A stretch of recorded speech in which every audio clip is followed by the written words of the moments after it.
Hi everyone, this is Alex Simar Singh and today's video is dedicated for those students who are going to prepare for JEE Advanced 2023। आपका JEE mains का second time का result जो है वो आ चुका है and definitely अब आपके पास आपकी रैंक्स और परसेंटाइल्स हैं, तो आपने डेफिनेटली डिसीजन ले लिया होगा कि आपको ड्रॉप लेना है या फिर JEE एडवांस का आगे प्रिपरेशन करनी है।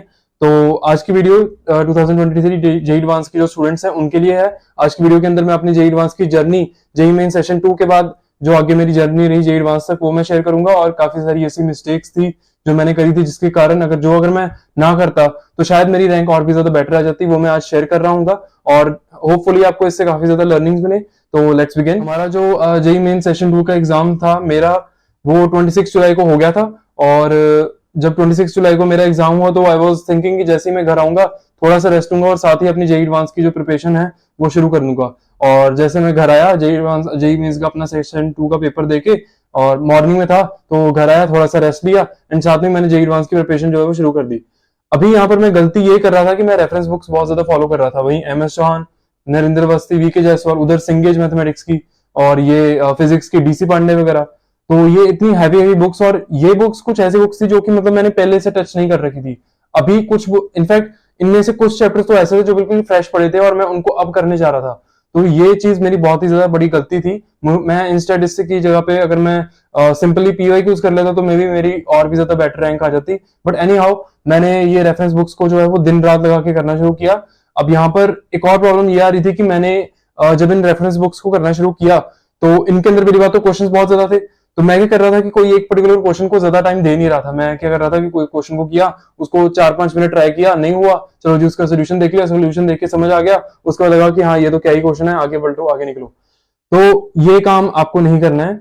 जो क्वेश्चन आप चाहे कम क्वेश्चंस को ट्राई करो, लेकिन जितने भी क्वेश्चंस कर रहे हो उसको अच्छे से टाइम दो, उसमें से 100% लर्निंग जो है वो लेके जाओ और दोबारा अगर वैसे का क्वेश्चन या वैसे के कॉन्सेप्ट से अगर क्वेश्चन आपको दोबारा से नजर आए तो वो क्वेश्चन आपसे होना चाहिए। कुछ ऐसे के क्वेश्चन आपको ट्राई करने हैं और ऐसे तरीके से आपको क्वेश्चन जो है वो ट्राई करने हैं। तो इसके बाद मतलब डेफिनेटली मैं दिन रात एक करके पढ़ रहा था, मतलब 2-3 घंटे, आई डोंट नो 3 या 4 घंटे में भी मैं सोता था, रात को 2-3 बजे तक पढ़ता रहता था, सुबह फिर फटाफट से 6:30-7 बजे उठ जाता था एंड अगेन 8-9 बजे फिर से पढ़ना शुरू। खाना वगैरह ये सब तो मतलब पढ़ते पढ़ते खाना एंड ऑल दैट, ये सब चीजें ऐसे चल रही थी मेरी। तो इसके साथ हुआ ही क्या, जब 26 जुलाई को मेरा एग्जाम खत्म हुआ उसके बाद मैंने काफी देर तक ऐसे एग्जॉस्टिव पढ़ाई करी। तो अराउंड 7th और 8th अगस्त के अराउंड में फिर से बीमार पड़ गया। मतलब फिर इससे पहले भी मैं बीमार पड़ा था, तो इस टाइम के अराउंड में फिर से बीमार पड़ गया एंड देयर यू गो, मेरी स्पीड जो है वो काफी ज्यादा स्लो होगी। बट स्टिल मैं लगा रहा। मैं आई स्टिल रिमेम्बर क्लॉथ को गीला करके ऐसे सर पे बांध के, बिकॉज मेडिसिन खा रखी थी तो रात को ऐसे नींद वगैरह बहुत ज्यादा आती थी। तो what I would do is कि सिंपली कपड़े को मथे अपने फोरहेड के ऊपर बांध के और अपने आप को जगाई रखता था, थोड़ा सा टाइट बांध लेता था ताकि नींद ना आए। और ऑफकोर्स उसको गीला इसलिए करता था ताकि फोरहेड जो है वो थोड़ा सा कूल रहे, फीवर ज्यादा हाई ना हो जाए। तो स्टिल मैंने उस टाइम पे भी अपनी हेल्थ वगैरह की परवाह नहीं करी एंड देयर यू गो, मैं और आगे आगे आगे चलता गया, मतलब एग्जॉस्टिव पढ़ाई जो है वो अपनी करता गया। अभी आगे जाके हुआ क्या कि 28 अगस्त को अपना एग्जाम था, ऑलमोस्ट लाइक 30 डेज का अपना गैप था JEE मेंस सेशन 2 और एडवांस के अंदर। तो आगे जाके अराउंड 15th और 14th अगस्त के अराउंड मैंने अपने जो मॉक टेस्ट जो है वो देने शुरू कर दिए थे। चैप्टर्स की यहाँ पर मैं गलती ये कर रहा था कि मैं नंबर ऑफ चैप्टर्स ज्यादा कवर अप करने की कोशिश कर रहा था। मतलब ऑफकोर्स मैंने स्टार्ट तो उन्हीं चैप्टर से किया था जो कि JEE एडवांस ओरिएंटेड है, जो कि JEE एडवांस के लिए बहुत ही ज्यादा क्रूशियल है।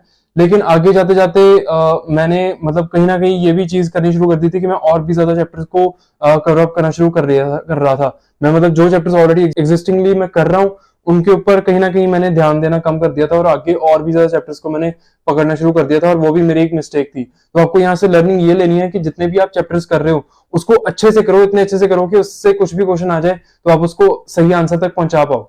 और इसके बाद जब आगे जैसे जैसे जाते गए, एक और मिस्टेक इस टाइम पे मैंने ये करी थी कि जो भी मैं कंटेंट फॉलो कर रहा था, वेदर दैट बी PYQs और इवन के बुक्स वगैरह आ गई, इनके ऊपर मैं डाउट बहुत ज्यादा करता था। मतलब कहीं पे भी मैं अगर पढ़ लूं ये बुक्स अच्छी नहीं है तो फिर मैं फटाफट से अपना मटेरियल शिफ्ट कर लेता था। आई रिमेम्बर मैंने फिजिक्स के लिए ये काम बहुत ज्यादा किया था। कभी मैं कोई कोचिंग का मटेरियल उठा लेता था, कभी मैं DC पांडे उठा लेता था। DC पांडे में से मैंने एक मिथ सुन लिया था कि उसके अंदर कोई ऐसे मल्टी कंसेप्चुअल क्वेश्चंस नहीं है। और उसके बाद DC पांडे के बाद मैं फिर HCV के ऊपर शिफ्ट हो गया। HCV के अंदर मुझे मेंस के क्वेश्चन नजर आए, फिर वापस से मैं किसी कोचिंग का मटेरियल जो है मैं फॉलो करने लग गया। तो ये बहुत ही ज्यादा मिस्टेक थी। आपको जो भी कंटेंट आप फॉलो कर रहे हो, इनफैक्ट अगर 1 मंथ बचा है जैसे अभी आपके एडवांस के अंदर 1 मंथ बचा है, तो बहुत ज्यादा कंटेंट तो आपको वैसे ही फॉलो नहीं करना, आप एक ही पीवाई उसको उठाओ और अच्छे से कर लो, उसी को अच्छे से कर लोगे, उसके ऊपर कोई डाउट नहीं करोगे, उसको प्रॉपरली कर लोगे, तो ट्रस्ट में ऑन दिस आपकी जेईई एडवांस के अंदर बहुत ज्यादा डिसेंट रैंक आ जाएगी। तो इसके बाद जब मैं आगे ही 16-17 अगस्त, इनफैक्ट 20 अगस्त के आसपास आया, तो उस टाइम पे मैंने मॉक टेस्ट जो है वो देने शुरू कर दिए। अभी मॉक टेस्ट के अंदर एक मिस्टेक मैं ये करता था कि मैं नंबर ऑफ क्वेश्चंस बहुत ज्यादा अटेम्प्ट करने की कोशिश करता था, और इसके कारण मेरे नेगेटिव बहुत ज्यादा जाते थे। मतलब इवन इफ आई रिमेम्बर, मैंने मॉक टेस्ट जो है वो बेसिकली मैंने पीवाई के प्रीवियस ईयर क्वेश्चंस के ही मैंने देने शुरू करिए थे। मैंने मतलब जस्ट टेस्ट माई प्रेप ऐप है एक प्ले स्टोर के ऊपर, आप उसको डाउनलोड कर सकते हो, उसके थ्रू आपको पेपर जो है वो जेईई एडवांस के पुराने वो मिल जाएंगे प्रॉपर सीबीटी मोड के अंदर, आप उनको अटेम्प्ट कर सकते हो। तो यहाँ पर मैं मिस्टेक यही कर रहा था कि मैं बहुत ज्यादा क्वेश्चंस को अटेम्प्ट कर रहा था, और जो क्वेश्चंस मैं प्रॉपरली अटेम्प्ट कर रहा हूँ उनको प्रॉपरली टाइम नहीं दे रहा था, और इसके कारण हुआ क्या कि मैं नेगेटिव बहुत ज्यादा खाता था। तो आपको ये गलती नहीं करनी है, चाहे कम क्वेश्चंस अटेम्प्ट करो, लेकिन एक्यूरेसी को मेंटेन रखो। और उसके साथ ही साथ मतलब फिर डेफिनेटली मेरी परसेंटेज भी कम आती थी, और जस्ट कट ऑफ के कई बार ऐसे हुआ कि स्टार्टिंग के टेस्ट के अंदर जस्ट कट ऑफ के ऊपर मेरी परसेंटेज जा रही है। तो ये मतलब चीज से आपको थोड़ा सा अवॉइड करना है। और उसके बाद टेस्ट भी मैंने मतलब बहुत ज्यादा नहीं दिए थे, मतलब डेफिनेटली एक दिन के अंदर एक ही टेस्ट ही दे होता है प्रॉपर, उसी टाइम के अंदर 9 to 12 और शाम को जो टाइम रहता है उसी टाइम पे मैं अपने मॉक टेस्ट देता था, और प्रीवियस ईयर के थे ऑफ कोर्स। और इसके अलावा जब आगे 3-4 ऑलमोस्ट मॉक टेस्ट दिए होंगे, और इसके साथ डेफिनेटली मैं रिवीजन तो कर ही रहा था, अपनी बार बार रिवीजन करता रहता था। और जब मैं 3-4 मतलब मॉक टेस्ट जब मैंने दिए, तो कहीं ना कहीं मेरे माइंड के अंदर ना एक सैचुरेशन आनी शुरू होगी। और हाँ, एक और चीज, यहाँ पर जेईई मेन सेशन 2 का रिजल्ट भी आ गया था, और मेरी रैंक जो थी वो काफी अच्छी थी, और उसके अकॉर्डिंगली मेरे को ऑफ कोर्स एनआईटी जालंधर के अंदर कंप्यूटर साइंस मिल रही थी। तो I was pretty happy about that. और जब मैंने ये अपनी रैंक वगैरह देखी, और इसके कारण कहीं ना कहीं मेरे माइंड के अंदर चढ़ गया था कि अब तो एक अच्छा एनआईटी मिल ही गया है, अब तो एक अच्छी ब्रांच मिल ही गई है, तो अब टेंशन लेने की क्या जरूरत है, आईआईटी की टेंशन लेने की क्या जरूरत है। और यहाँ से कहीं ना कहीं मैं मतलब थोड़ा बहुत डिस्ट्रैक्ट भी हो गया था, यू कैन से, और कहीं ना कहीं मेरे माइंड के अंदर सैचुरेशन भी आ गई थी वही कंटेंट को बहुत ज्यादा पढ़ के, बिकॉज ऑफकोर्स हमारा एग्जाम जो है वो अगस्त में इतना लेट हो रहा था, तो मेरे मतलब बहुत ज्यादा एग्जॉस्शन हो गई थी, मैं बिल्कुल सैचुरेट आउट कर गया था, और मेरे से लास्ट के आई रिमेम्बर 2-3 डेज के अंदर तो बिल्कुल भी पढ़ा नहीं गया था, मैं बुक को टच कर ही नहीं पा रहा था। और फाइनली जब एग्जाम का एक दिन पहले था, तो उस टाइम पे मैं मतलब काफी ज्यादा अंडर कॉन्फिडेंट भी था, बिकॉज आई न्यू कि एग्जाम की प्रिपरेशन उतनी अच्छी जा नहीं पाई जितनी मैं एक्सपेक्ट कर रहा था। और उसके साथ ही साथ मेरा बायोलॉजिकल क्लॉक भी बहुत ज्यादा खराब हो चुकी थी, because I wasn't sleeping well. तो उसके बाद जब नेक्स्ट डे मैं एग्जाम देने गया, तो उस टाइम पे एज यू रिमेम्बर कि 2022 का इट इज एक्सपेक्टेड कि जेईई एडवांस का पेपर जो था वो 2016 से भी ज्यादा टफ आया इन टर्म्स ऑफ मैथमेटिक्स, और इन टर्म्स ऑफ ओवरऑल तीनों सब्जेक्ट्स के कंपैरिजन में अगर आप बात करोगे, क्योंकि 2016 के अंदर still chemistry was on the easier side, और मैथमेटिक्स भी काफी इजियर थी, फिजिक्स के अंदर काफी अनकन्वेंशनल क्वेश्चंस थे, लेकिन still mathematics and chemistry was easy. तो हमारे केस में ऐसा नहीं हुआ था, मैथमेटिक्स तो काफी ज्यादा टफ थी ही, फिजिक्स भी मॉडरेट लेवल की आई थी, और जो केमिस्ट्री थी वो तो टफ लेवल की आई थी। तो हर एक सब्जेक्ट के अंदर ऑलमोस्ट काफी सारे अनकन्वेंशनल क्वेश्चंस थे। तो ये चीज का आपको ध्यान रखना है कि एक और चीज, मैंने हाँ एक्सपेक्टेशन बहुत ज्यादा मार्क्स की निकाली थी, जबकि मुझे ये आई थिंक कि कॉन्फिडेंस रखना चाहिए था कि जो क्वेश्चन मेरे से नहीं हो रहा है वो मेजोरिटी जनता से नहीं होगा, क्योंकि ऐसे मैंने बोला कि एग्जाम के अंदर काफी सारे अनकन्वेंशनल क्वेश्चन थे। तो मैंने क्या किया था कि एक तो अपने मार्क्स की बहुत ही ज्यादा हाई एक्सपेक्टेशन रख ली थी कि हाँ, जैसे 2017 के अंदर काफी ज्यादा मार्क्स जो है वो स्टूडेंट्स के आ रहे थे, तो मैं उसी हिसाब से चल रहा था कि बहुत ज्यादा मुझे क्वेश्चंस अटेम्प्ट कर रहे हैं, ताकि अगर मैं मतलब बहुत ज्यादा क्वेश्चंस को अटेम्प्ट करूंगा, बहुत ज्यादा मार्क्स आएंगे, तो उसी हिसाब से मेरे फाइनली जो है वो रैंक वगैरह बन रही होगी, अगर मेरे इतने परसेंटेज मार्क्स आएंगे तो इतनी रैंक बन रही होगी।